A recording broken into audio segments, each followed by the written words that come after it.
So Janpan Bites வந்து நான் start பண்ணி 5 years ஆச்சு. ஸ்டார்ட் பண்ண டைம் வந்து 11th standard. So நான் அப்ப 10th படிச்சிருந்தேன். But to be very honest, last இந்த 1 year தான் it started to bloom. இப்போ கூட எனக்கு கமெண்ட்ஸ் ஏதாச்சும் ஹேட்ரட் வந்ததுன்னா ஆஃப்டர் ஆல் ஒரு கமெண்ட், ஆஃப்டர் ஆல் ஒரு ஃபீட்பேக், அடுத்து என்ன சாதாரண ஒரு சமோசா வித்தா கூட ஒரு பேப்பர் தான் உங்களோட பிளேட்டே. அது டேஸ்ட் முக்கியம்.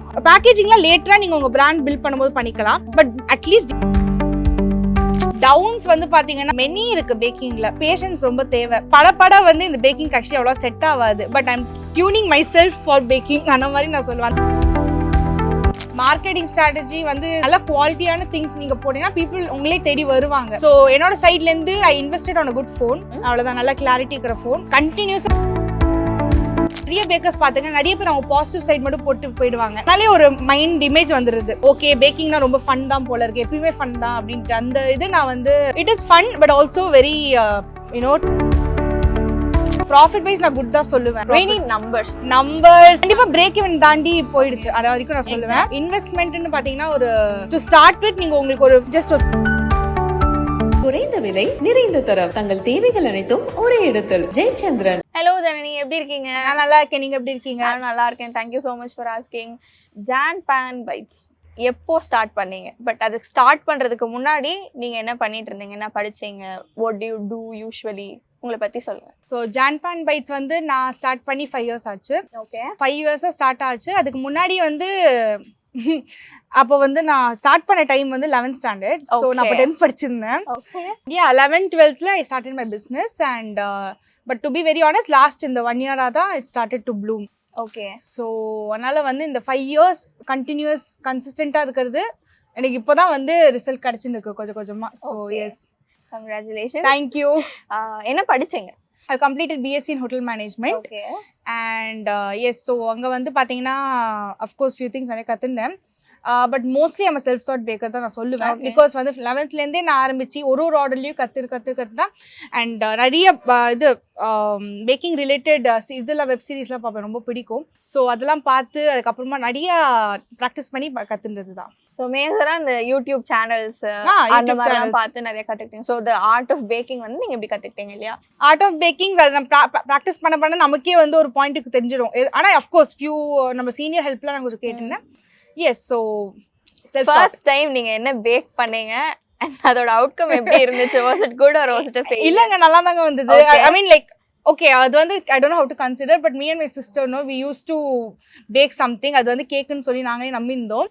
ஸோ வந்து குக்கர்ல நாங்கள் பண்ணிட்டோம். பிகாஸ் அப்போ வந்து எங்களுக்கு மைக்ரோவேவ் கேக்கா? குக்கர்ல கேக் பண்ணலாம். ஓகே, பட் கேக் பண்ணலாம். ஆனால் நாங்கள் அது கேக் பண்ணல, கேக்குன்னு சொல்லிட்டு நாங்கள் ஏதோ பண்ணிட்டு இருந்தோம். But we believe it was a cake. அப்புறம் லேட்டரா நான் இந்த மாதிரி குக்கிங் சேனல்ஸ்லாம் பார்த்து ஒரே ஒரு நோட் எடுத்துட்டு வந்து கிட்டக்கிட்ட ப்ளம் கேக் தான் ஆக்சுவலி பண்ணேன் ஃபர்ஸ்ட்.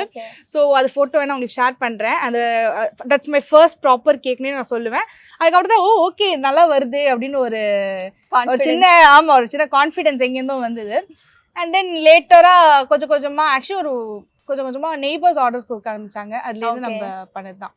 ஃபர்ஸ்ட் என்னோட ப்ளம் கேக் தான் நான் சொல்லுவேன். Okay, nice. எந்த பாயிண்ட்ல உங்களோட இந்த பேஷன், இந்த ஹாபி இதெல்லாம் வந்துட்டு பிஸ்னஸா நீங்க கன்வெர்ட் பண்ணணும், பேக்கிங் வந்து நான் ஒரு பிஸ்னஸா மாத்தணும் அப்படின்னு எந்த பாயிண்ட்ல உங்களுக்கு தோணுச்சு? ஓகே, ஸோ பேக்கிங் வந்து எனக்கு எப்பயுமே ஒரு இன்ட்ரெஸ்ட் இருந்திருக்கு. அண்ட் ரேண்டமா இன்னைக்கு ஒரு நாள் மை அங்கிள் ஒன்லி டோல்ட் இந்த மாதிரி why not you just start your own இது அப்படின்னு சொல்லியிருந்தாங்க. அது வரைக்கும் சீரியஸாக எனக்கு இந்த பேக்கிங் விட குக்கிங் எனக்கு ஃபர்ஸ்ட் ரொம்ப முன்னாடி இன்ட்ரெஸ்ட் இருந்தது. பட் அதுக்கப்புறமா வந்து ஷெஃப் ஆகுன்னு சொல்லியிருந்தாங்க. பட் எனக்கு நிஜமா ஷெஃப் ஆகணுமா அப்படின்ற ஒரு டவுட் இருந்தது. பிகாஸ் அந்த ஹீட்டாக இருக்கட்டும், அது ஹீட் ஹாட் கிச்சன் ரொம்பவே கஷ்டம், ப்ரெஷர் ரொம்ப ஜாஸ்தியாக இருக்கும். தட் டசன்ட் மீன் தட் இல்லை ப்ரெஷர் கிடையாது, but comparatively you have lot of இது. ஸோ அதுக்கப்புறமா தான் வந்து அவர் வந்து ஆர்டர் எடுக்க சொன்னார். அவர் தான் பெரிய ஆர்டர் கொடுத்தாரு ஃபர்ஸ்ட். ஓகே, ஸோ அந்த ஆர்டர் எடுத்து நான் பண்ணேன். அப்புறம் தான் வந்து இந்த மாதிரி யூடியூப் சேனல்லாம் ஆரம்பிச்சு எவ்வளோ ஃபன் டைம் காலத்தில். ஸோ அவர் சொல்லி தான் நான் வந்து ஸ்டார்ட் பண்ணேன் ஆக்சுவலி. ஸோ 5 years முன்னாடில இருந்து ஸ்டார்ட் பண்ணேன் அப்படின்னு சொன்னீங்க இல்லையா? So Covid time. ஆமா, கோவிட்ல ஆல்மோஸ்ட் எல்லாமே வந்து அடிபட்டுச்சுன்னு சொல்லலாம். உங்களுக்கு எந்த அளவுக்கு அடி விழுந்தது? நான் வந்து I made the best use out of it நான் சொல்லுவேன். நான் சொல்ல மோஸ்ட்டாக என்னோட பேரண்ட்ஸ் எல்லாமே அதை சொல்லுவாங்க. பிகாஸ் கோவிட் டைமில் ஆன்லைன் கிளாஸ்லாம் போயிட்டு இருக்குமா, சைட்டில் உட்காந்து வெங்காயம் வெட்டுறது எல்லாம் யூடியூப் சேனலில் வந்து உட்காந்து கான்சன்ட்ரேட் பண்ணிட்டு இருந்தேன். பட் 5 years முன்னாடி தான் ஐ started my own YouTube channel. So அப்போ வந்து சீரியஸாக வியூஸ் வந்து மிஞ்சி போனால் பக்கத்து வீட்டு அங்கிள் ஆர் ஆண்டி இவங்க தான் கமெண்ட் பண்ணுவாங்க, இல்லாட்டி ரிலேட்டிவ் கமெண்ட் பண்ணுவாங்க. அவங்க வந்து ஒரு வெல்விஷராக நான் ரொம்ப பார்த்தேன், ரொம்ப சப்போர்ட் பண்ணாங்க. சீரியஸாக அவங்க பண்ணணும்னு அவசியம் இல்லை, பட் ஸ்டில் பண்ணாங்க. ஆனால் வந்து அவங்க நம்மளோட ஆடியன்ஸ் கிடையாது, நம்ம அவங்கள டார்கெட்டே பண்ணல. நம்மளோட டார்கெட் ஆடியன்ஸ் வேறு, ஆனால் அவங்க வந்து ரீச்சே ஆகலை. ஸோ அது 3 years நான் கண்டினியூஸாக வீடியோ போட்டு எனக்கு சுத்தமாக வந்து ரீச்சே இல்லாமல் இருந்தது. மேக்ஸிமம் 1K வியூஸ் ஒரு வாட்டி வந்தது, அவ்வளோதான். ஸோ அதுக்கப்புறம் I thought I gave up actually நடுவில். அண்ட் ரேண்டமாக ஒரு நாள் திரும்ப இன்ஸ்டாவில் வந்து ரீல்ஸ் போட ஆரம்பித்தேன். அண்ட் ஆல்சோ யூடியூப்ல ஷார்ட்ஸ் போட ஆரம்பித்தேன். அப்படியே லைக் அது வந்து ஒரு கதை. நான் வேணா உங்களுக்கு லேட்டரா நீங்க கேட்கும்போது நான் சொல்றேன். ஓகே, அந்த கதை இப்பவே சொல்லுங்க. சொல்லிடவா? ஓகே. சோ ஃபர்ஸ்ட் நான் ASMR வீடியோஸ் போட்டுட்டு இருந்தேன். ASMR அந்த anything whatever you are chopping or frying whatever அதை வந்து அப்படியே அப்சர்வ் பண்றது. ஓகேங்களா? But still I was taking my cake orders. பட் நான் வந்து அதை கான்சன்ட்ரேட் பண்ணல அப்போ. ஸோ இது ASMR வீடியோஸ் போட்டுட்டே இருக்கும்போது என்ன ஆச்சு, ரீச் வைஸும் ரொம்ப கம்மியாக தான் இருந்தது. ஆல்சோ வீட்டில் பொறுமை யாருக்குமே இல்லை. Because I didn't have a separate studio. எல்லாருமே வந்து குவைட்டாவே இல்லைன்னா அதனால நல்லா வந்து சத்தம் போட்டு அதனால வந்து என்னால் கான்சன்ட்ரேட் பண்ண முடியல. அதனால அதை ஸ்டாப் பண்ண அப்புறம் தான் யோசிச்சேன், ஏன் நம்ம வந்து நம்மளோட கேக் விளாக்ஸே போடக்கூடாது, நம்ம தான் ஆல்ரெடி கேக் ஆர்டர்ஸ் எடுத்துட்டு இருக்கோமே அப்படின்னு சொல்லிட்டு மை பேக்கிங் ஸ்டோரிஸ்னு ஒன்று ஆரம்பித்தேன். அதுதான் ஃபர்ஸ்டே வந்து அரௌண்ட் 20K வியூஸோ என்னமோ வந்தது. ஸோ அதுலேருந்து தான் எனக்கு ஓகே, ஸோ இதுதான் நம்ம மக்கள் கதை தான் தேவைப்படுறது, கதை வந்து கேட்கறது மக்களுக்கு ரொம்ப பிடிச்சிருக்கு அப்படின்னு ஒரு நம்பிக்கை வந்து நான் அப்படியே ஸ்டார்ட் பண்ணது தான். Okay, that's how actually. Okay, என்ன மாதிரி மார்க்கெட்டிங் ஸ்ட்ராட்டஜி இப்போ நீங்க ஃபாலோ பண்ணிட்டு இருக்கீங்க? மார்க்கெட்டிங் ஸ்ட்ராட்டஜி வந்து சீரியஸாக தனியாக வந்து I tend reach out to anybody. ஏன்னா என்னை பொறுத்த வரைக்கும் பீப்புள் வில் ஃபைண்ட் யூ. உங்கள் நல்ல குவாலிட்டியான திங்ஸ் நீங்கள் போட்டீங்கன்னா பீப்புள் உங்களே தேடி வருவாங்க. ஸோ என்னோட சைட்லேருந்து I invested on a good phone, அவ்வளோதான், நல்ல கிளாரிட்டி இருக்கிற ஃபோன். அண்ட் கண்டினியூஸாக வீடியோஸ் போட்டேன் என்னோட கதைகள் as a baker, what I go through, positive and negative ரெண்டுமே நான் ஷேர் பண்ணுவேன். That's what people like in me நான் நம்புவேன். Because they've mentioned a lot. ஏன்னா நான் நிறைய பேக்கர்ஸ் பார்த்துக்கேன், நிறைய பேர் அவங்க பாசிட்டிவ் சைட் மட்டும் போட்டு போயிடுவாங்க. பட் அதனாலே ஒரு மைண்ட் இமேஜ் வந்துடுது, ஓகே பேக்கிங்னா ரொம்ப ஃபன் தான் போல இருக்கு, எப்பயுமே ஃபன் தான் அப்படின்ட்டு. அந்த இது நான் வந்து it is fun but also very tedious at the same time நான் சொல்லுவேன். அக்கார்டிங் டு இப்போ நீங்க இன்வெஸ்ட்மென்ட்னு சொன்னதுனால கேக்குறேன், how much did you invest and how much are you getting a profit out of this?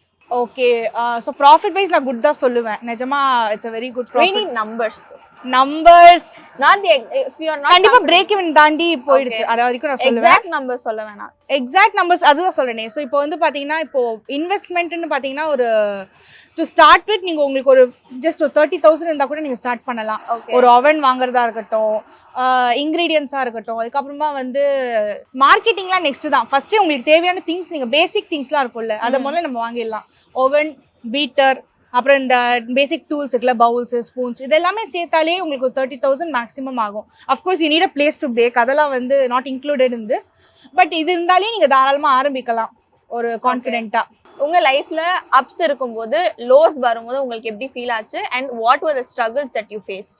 Ups வந்து பார்த்தீங்கன்னா ரொம்ப ஹாப்பியாக இருக்கும். ரொம்ப ரொம்ப எப்படி சொல்கிறது, பிகாஸ் நம்ம பண்ணுற இவ்வளோ ஹார்ட் ஒர்க் போடுற எல்லா ஹார்ட் ஒர்க்கும் ஒரு ரிசல்ட் வரும்போது அது பார்க்கறது ஒரு தனி சாட்டிஸ்ஃபேக்ஷன் தான். எதுவுமே பண்ணாமல் நமக்கு ஒன்றும் ரீச் வருது கிடையாது. எல்லாத்துக்குமே நமக்கு வந்து அவ்வளோ எஃபர்ட்ஸ் இருக்குது. டவுன்ஸ் வந்து பார்த்தீங்கன்னா மெனி இருக்குது பேக்கிங்கில். இந்த சென்ஸ் ரொம்ப பேஷன்ஸ் ரொம்ப தேவை. நான் ரொம்ப ஆக்சுவலி நான் பேஷண்ட் கேரக்டே கிடையாது, நான் ரொம்ப படன்னு இருப்பேன். ஸோ பட வந்து இந்த பேக்கிங் ஆக்சுவலி அவ்வளோ செட் ஆகாது. But I'm tuning myself for baking, அந்த மாதிரி நான் சொல்லுவேன். அந்த அளவுக்கு எனக்கு லவ் பேக்கிங் மேலே என்னையே நான் மாற்றிக்கிற மாதிரி. ஸோ எஸ், அது ஒன்று. இன்னொன்று வந்து பேஷன்ஸ் இருந்தாலே போதும், நீங்கள் பேக்கிங் வந்து ரொம்ப ரிலாக்ஸ்டாக நல்லா பண்ணலாம். ஸோ அண்ட் கஸ்டமர் ஃபீட்பேக்ஸ் சில ரொம்ப பாசிட்டிவாக வருமா, அதெல்லாம் பார்க்கும்போது ரொம்ப ஹாப்பியாக இருக்கும். அண்ட் நெகட்டிவும் வரும் சம்டைம்ஸ். ஸோ நெகட்டிவ் வரும்போது சில பேர் என்னோட ஸ்டூடெண்ட், நான் கிளாஸ் பேசிக்கலி நான் ஒரு மென்டர் ஆல்சோ, நான் டீச்சும் பண்ணிட்டு அடுத்து கேட்கலாம். பரவாயில்ல நானே சொல்லிக்கிறேன். ஸோ ஸ்டூடெண்ட்ஸ் வந்து சொல்லுவாங்க, சிஸ்டர் இப்போ கேக் வந்து நான் முன்னாடி பண்ணியிருக்கேன், பேட் ரிவ்யூஸ் கொடுத்தாங்க, நான் என்ன பண்ணுறது. நான் என்ன சொன்னேன், எடுத்துக்கோங்க பேட் ரிவ்யூஸ் எடுத்துக்கோங்க, ஹேட்ரேட் எடுத்துக்காதீங்க, ஓகேங்களா. கிரிட்டிக்ஸ் எடுத்துக்கோங்க, ஹேட்ரேட் எடுத்துக்காதீங்க. ஹேட்ரேட் விட்டுருங்க, அதில் அவங்க என்ன சொல்ல வராங்க அதை மட்டும் நீங்கள் கவனிச்சு அதை ஒர்க் பண்ணுங்கள். கண்டிப்பாக லேட்டராக உங்களுக்கு வந்து அவங்களே வந்து உங்களை வேறு லெவலில் நெக்ஸ்ட் டைம் பார்ப்பாங்க. ஸோ ஹேட்ரட் எப்பயுமே நம்ம வந்து விட்டுறணும். இப்போ கூட எனக்கு கமெண்ட்ஸ் ஏதாச்சும் ஹேட்ரட் வந்ததுன்னா எங்கள் அம்மா வந்து டென்ஷன் ஆவாங்க. நான் சொன்னேன் விடுமா ரிலாக்ஸ் பண்ணு அப்படின்னு. அப்புறம் அம்மா ஒரு பாயிண்ட்டுக்கு மேலே she started to tell me நீ எதுவும் கண்டுக்காத, நீ பாட்டுக்கு ஜாலியாக பண்ணு அப்படின்னு சொல்லுவாங்க. ஸோ ஹேட்ரட் அப்படியே ஸ்கிப் பண்ணிட்டு அவங்க என்ன சொல்ல வராங்க அந்த கருத்து if it is really valid நம்ம எடுத்துக்கலாம். சில பேர் ஜெலஸ்ல பண்ணுவாங்க. So okay. என்னதான் நீங்க இவ்வளவு தூரம் வந்து சொல்லும் போது ஓகே அதை அவங்க சொல்லுவாங்க நம்மளுக்கு தேவையான எடுத்துக்கலாம் அப்படின்னு போது ஒரு பாயிண்ட்ல உங்களுக்கே ஹர்ட் ஆகும் இல்லையா? கண்டிப்பா. அப்போ வந்துட்டு நீங்க என்ன பண்ணுவீங்க? What will you do to divert yourself? டைவர்ட்ன்றதை விட இவங்க எப்படி சொல்லலாம் அப்படின்ற ஒரு இருக்கும் எப்பயுமே. ஐயோ இப்படி சொல்லிட்டாங்களே அப்படின்ட்டு. But that's not the end of the வேர்ல்டில். ஸோ அதனால வந்து நான் நினைப்பேன் ஆஃப்டர் ஆல் ஒரு கமெண்ட், ஆஃப்டர் ஆல் ஒரு ஃபீட்பேக், அடுத்து என்ன அவ்வளோதான். நான் வந்து ரொம்ப போட்டு உட்காந்துட்டோன்னு வைங்களேன், சீரியஸாக அடுத்த வீடியோவை நான் போட்டிருக்க மாட்டேன் இன்னத்துக்கு. சீரியஸ் நிஜமாக சொல்கிறேன். இப்போது வந்து இந்த கமெண்ட்ஸ் வருதுன்னா அடுத்த வீடியோவில் இப்போ ஃபார் எக்ஸாம்பிள் ஏதாச்சும் சின்ன சின்ன டிப்ஸ் கொடுப்பாங்க சில பேர், இந்த மாதிரி நீங்கள் பண்ணியிருக்கலாம் அப்படிங்கும்போது நான் அதை எடுத்துப்பேன். ஹேட்டடாக இருக்கும்போது அவங்களே ஏதோ பேட் டே வச்சுருக்காங்கன்னு நினச்சிட்டு விட்டுருவேன். நான் கொஞ்சம் அப்படி தான். நான் ஜென்ரலாக ஃப்ரெண்ட்ஸ்கிட்டே நான் அப்படி தான் இருப்பேன். அதனால் ஓகே. உங்களுக்கு வந்து இந்த ஃபர்ஸ்ட் ஆர்டர் வந்துட்டு உங்க ரிலேட்டிவே கொடுத்தாரு இல்லையா? அதை தாண்டி வெளியே இருந்து வந்த ஃபர்ஸ்ட் ஆர்டர் அதை கம்ப்ளீட் பண்ணி கொடுக்கும்போது உங்களுக்கு எப்படி இருந்துச்சு? எனக்கா ஓகே நம்ம வந்து முதல்ல ஒரு ப்ராடக்ட் நம்ம வெளியில் நம்மளோட இதுலேருந்து அமைச்சிருக்கோம் ஜோன்லேருந்து அனுப்பும்போது ரொம்ப வந்து ப்ரௌடாக ஃபீல் ஆச்சு எனக்கு. Though the finishing was so bad. எனக்கு தெரியும் ஏன்னா அது ரொம்ப ஸ்டார்டிங்கில். ஸோ ஃபினிஷிங் ரொம்ப டைம் எடுக்கும் நிஜமாக சொல்லணும்னா.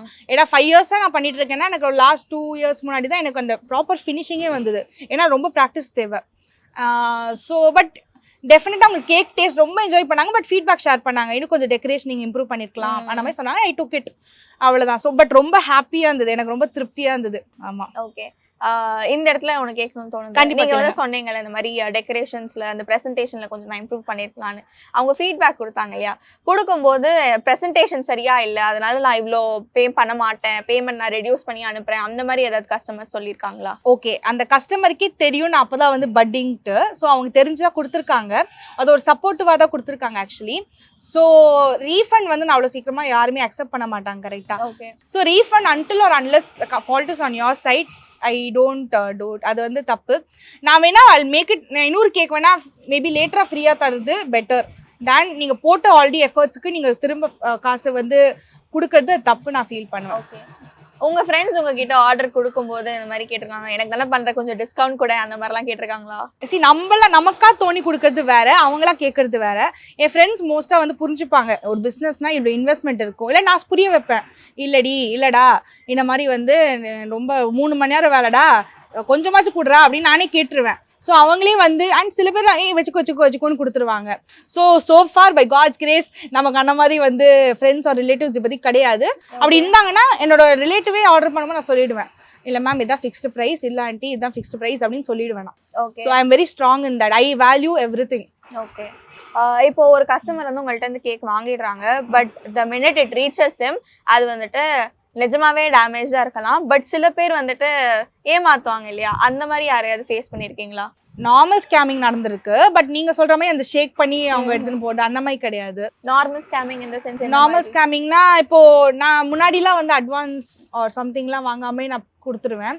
ஸோ அப்போ தெரிய வந்தது people are there to scam you சில பேர்லாம். ஸோ இப்போலாம் 100% கம்ப்ளீட்டாக அவங்க கேட்பேன், நாங்கள் எப்படி உங்களை ட்ரஸ்ட் பண்ணுறது, அப்படி நான் கேட்பேன், நான் எப்படி உங்களை ட்ரஸ்ட் பண்ணுறது அப்படின்னு மாற்றி பேச்சு போகும். பட் இப்போலாம் வந்து நல்லா கம்மியாயிடுச்சு. Because I am being very careful.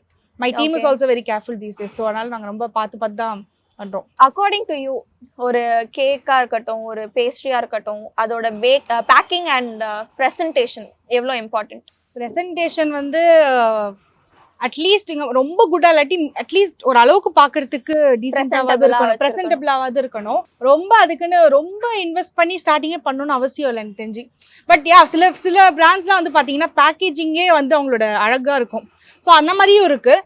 சில இது வந்து ஒரு சாதாரண ஒரு சமோசா விற்றா கூட வெறுமை ஒரு பேப்பர் தான் அவங்களோட பிளேட்டே. அது டேஸ்ட் முக்கியம், ரொம்ப இம்பார்ட்டன்ட் டேஸ்ட் தான். அதுக்கப்புறமா தான் பேக்கேஜிங் என்னை பொறுத்த வரைக்கும். பட் டீசெண்டாக இருக்கணும், அவ்வளோதான். என்னோட பேக்கேஜிங்லாம் லேட்டராக நீங்கள் உங்கள் பிராண்ட் பில்ட் பண்ணும்போது பண்ணிக்கலாம். பட் அட்லீஸ்ட் டீசெண்டாக இருக்கணும். ஓகே. இப்போ நீங்க ஒரு நாளைக்கு எவ்வளவு நேரம் பேக் பண்றீங்க? how many orders you're getting? because ஒரு நாளைக்கு நீங்க எவ்வளவு ஒர்க் பண்றீங்கன்னு கால்குலேட் பண்றதுக்காக கால்குலேட் பண்றதுக்கா 9 o'clock என்னோட ஃபிட்னஸ் எல்லாம் முடிச்சுட்டு 9 o'clock நான் வீட்டுக்கு வருவேன். என்னோட டீம் ஒருத்தவங்க ஒர்க் பண்ணிட்டு இருக்காங்க, அவங்க வந்து பண்ணிட்டு ஹேண்ட்லிங் எல்லாமே பண்ணிட்டு அவங்களே ஒரு 9 o'clock வந்துருவாங்க. ஸோ நாங்கள் இப்போ சேர்த்தே ஒர்க் பண்ணும்போதே ஒரு 6 to 7 hours ஆயிடும். ஓகே, ஸோ 9 o'clock ஸ்டார்ட் பண்ணீங்கன்னா ஈவினிங் வந்துட்டு ஒரு 6 or 7 குள்ள yeah it will be done. Okay, so கிட்டத்தட்ட ஒரு கம்ப்ளீட் டே வந்து கம்ப்ளீட் டே. ஆமா, எஸ். அந்த மீ டைம் ஒன்னு வேணுமே, அது எப்ப கிடைக்குது உங்களுக்கு? மீ டைம் இப்போ because work life and personal life balance இருக்கணும் இல்லையா? சோ அது உண்மை. see since இப்போ என்ன ஒரு அட்வான்டேஜ்னா, since நம்ம தான் ஓனர்னால you have all the rights to take your break. நான் வந்து சொல்லுவாங்க, உண்மைதான், ஒரு பிசினஸ் ஓனரா இருந்தா ரொம்ப பிஸியா இருப்பாங்க, that's true. பட் நம்ம நினைச்சா நம்ம பிரேக் எடுத்துக்கலாம். ஒன்னு ஒர்க்கை வந்து ஷேர் பண்ணணும், நம்மளே போட்டு எல்லாத்தையும் நானே பண்ணேன் பண்ணா ரொம்ப கஷ்டம். நானே டீமும் நாங்கள் வந்து we share work and we do it. இன்னொன்று வந்து பார்த்தீங்கன்னா, எனக்கு அன்றைக்கி ஆர்டர் எடுக்கணும்னு ஃபீல் ஆகலை or something I'm not able to take, எனக்கு மென்டலி ரொம்ப டயர்டாக இருக்குது ஆர் ஃபிசிக்கலி டயர்டாக இருக்குன்னா I will tell sorry we are closed. அது ரொம்ப நான் இம்பார்ட்டன்ஸ் கொடுப்பேன். So it is important to balance. இல்லாட்டி ரொம்ப யூ கேனாட், உங்களுக்கு பிடிச்ச பேஷனையும் அப்படி ஹேட்ரட் ஆகிடும் அப்புறம். ஸோ நான் அது ரொம்ப வந்து பேலன்ஸ் பண்ணிட்டு இருக்கேன் இப்போலாம். முன்னாடி ஐ டோன்ட் டூ இட், இப்போலாம் நான் அது ரொம்ப கான்சென்ட்ரேட் பண்ணிட்டு இருக்கேன். ஓகே, ஸோ இது பேக் பண்ணிட்டு இருக்கும்போது ஒரு பிஸ்னஸாக ரன் பண்ணும்போது side by side your also teaching also. Yeah so all the very best, thank you. And அடுத்த ஸ்டெப் இந்த ஹோம் பேக்கிங்ல இருந்து நீங்க அடுத்து வந்துட்டு ஒரு ஷாப் ஓபன் பண்றது எஸ் இருக்கு. அந்த மாதிரி உங்களுக்கு வந்து டெஃபினட்டா நீங்க அங்க வரணும், நான் உங்களை இன்வைட் பண்ணுவேன் கண்டிப்பா. Thank you. Yes, I'll be there. yes, In fact, we'll be there. you will be there. Thank you so much. Thank you so much. Thank you. குறைந்த விலை நிறைந்த தரம் தங்கள் தேவைகள் அனைத்தும் ஒரே இடத்தில். ஜெயச்சந்திரன்.